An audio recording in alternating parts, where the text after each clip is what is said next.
Bonjour, donc aujourd'hui on va commencer un chapitre très important qui concerne les outils mathématiques qui sont en fait très importantes avant d'aborder en fait le programme de physique-chimie.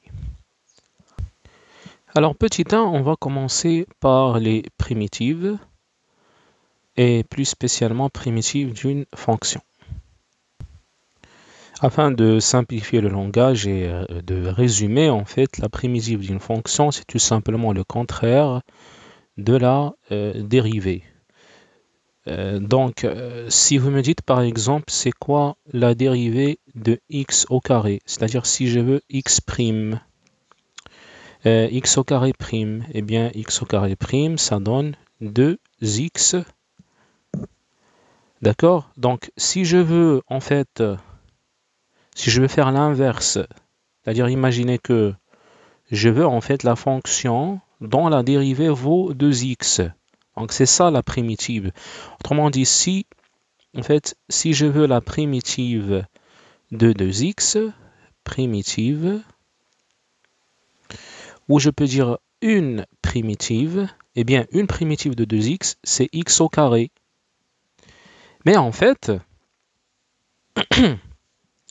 si je veux toutes les primitives, eh bien je dois ajouter une constante. Pourquoi? Parce qu'en fait, si vous avez x au carré plus une constante,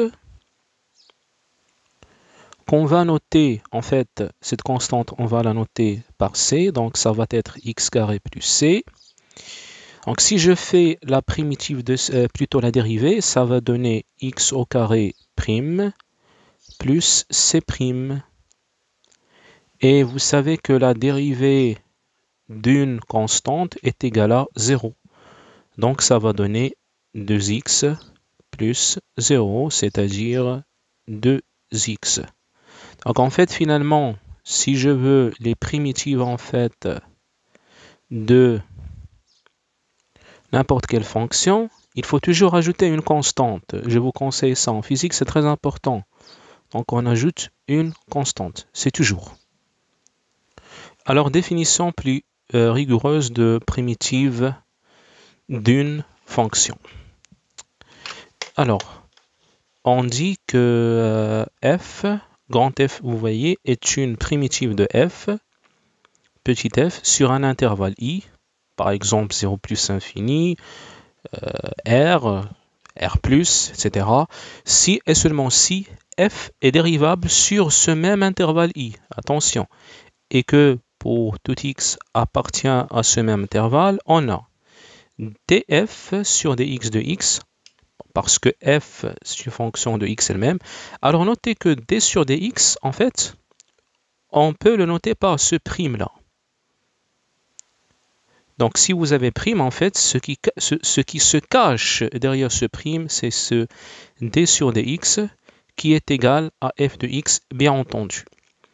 Bon, c'est simple, c'est comme l'exemple qu'on a vu ici, puisque ça, c'est le grand F,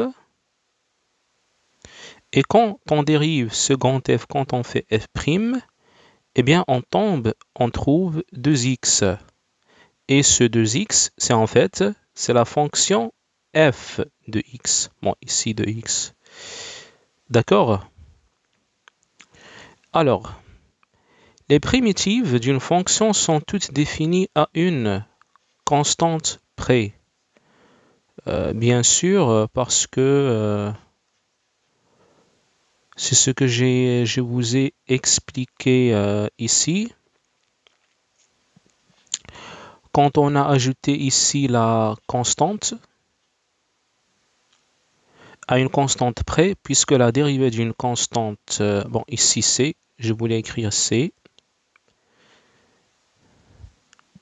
puisque la dérivée d'une constante c est nulle, alors si f est une primitive de f, alors f plus c est aussi une primitive. La constante c est appelée constante d'intégration. D'accord?